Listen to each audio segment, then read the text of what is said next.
그 대신에 세게 질러주세요. 세게. 존경하는 애국 동지 여러분, 지금의 대한민국은 미쳐 돌아가고 있습니다.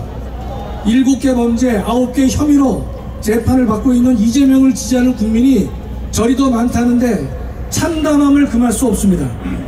민주당이 이재명의 사당으로 전락했지만 이 땅은 이재명에게 무조건적 충성을 맹세하는 무리들로 가득 찼고 국민의 대표가 되어 떵떵거리고 있습니다.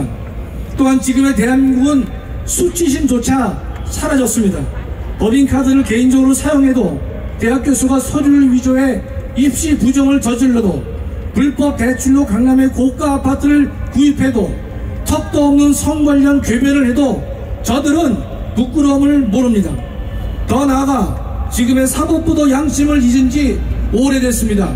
이재명을 구속하지 못한 판사 1명 때문에 법적 정의는 사라졌고 나라 전체가 두동강 나와버렸습니다.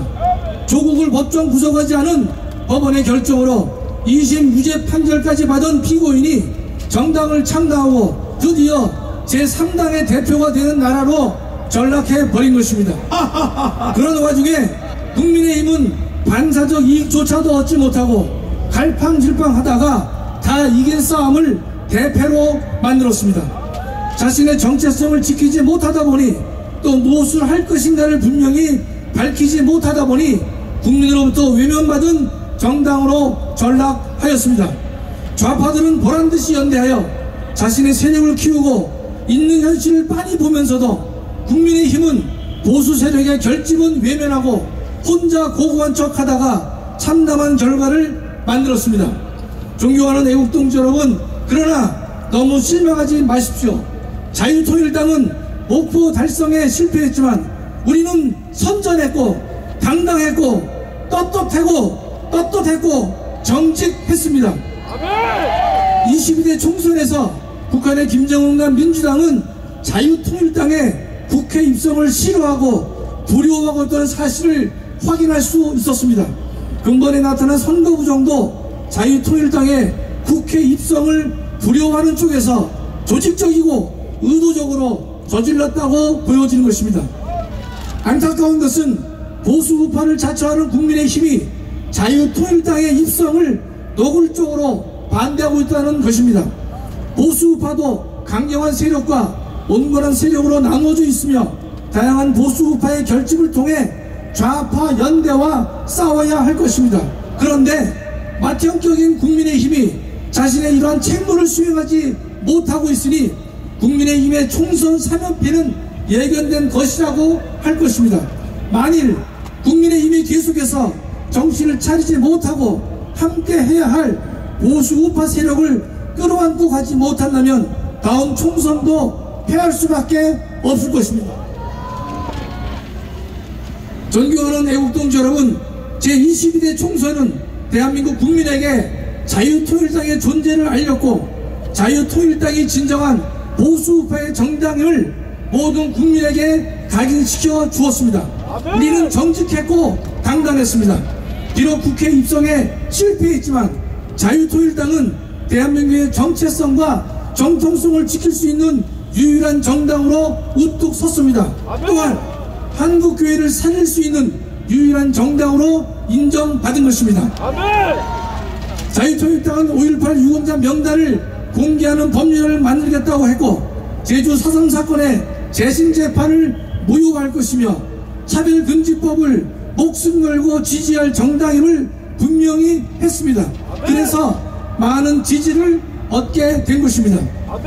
선거 열흘 전부터 광화문 세력의 비우호적인 리얼미터는 자유통일당의 여론 지지가 3.4, 4.2, 4.7, 5.1, 5.3, 마지막에는 5.9%포인트에 달한다고 발표를 했습니다.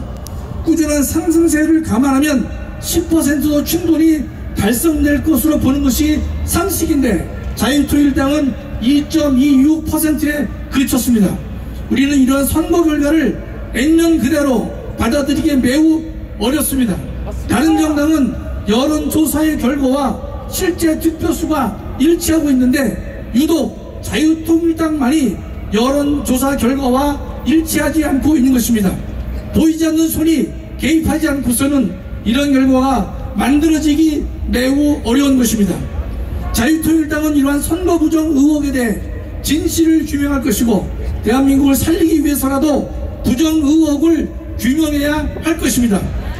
선거 부정은 민주주의를 부정하는 것이고 나라의 근간을 흔들 뒤집는 것이기에 반드시 그 잘못을 바로 잡아야 할 것입니다. 존경하는 애국동지 여러분, 22대 총선 결과는 우리의 기대에 미흡하지만 자유통일당에게 다시 일어설 수 있는 계기가 되었습니다. 적어도 65만 명이 귀중한 표를 우리에게 던져주셨습니다. 65만 표는 자유통일당이 정직했고 선명했고 당당했기 때문에 주어진 국민의 신뢰라고 저는 생각하는 것입니다. 우리에게는 아직 12척의 배가 남아있습니다. 하나님께서 세워주신 광화문 총사령관이신 전동원 목사님이 계시기 때문입니다. 또한 피와 눈물과 기도와 헌신과 희생으로 문재인 정권을 5년 만에 무너뜨리고 윤석열 대통령을 만든 애국 동지들이 함께하고 계시기 때문인 것입니다. 그러나 반드시 우리 자신을 돌아보아야 할 대목도 있습니다. 저와 여러분 가운데 아가는 없었는지, 또 하나님이 제일 싫어하시는 교만은 없었는지, 우리의 기도가 부족했던 것은 아닌지 반드시 돌아봐야 할 것입니다. 앞으로 우리는 우리의 부족을 하나님께 아뢰고 참회하면서 나라와 교회를 살리는 애국운동과 복음운동을 지속해야 할 것입니다. 그러할 때 하나님께서는 반드시 우리의 기도를 들어주시리라 믿습니다. 4년 후 23대 총선에서는 4.10 치욕을 다시 겪어서는 안 될 것입니다. 감사합니다.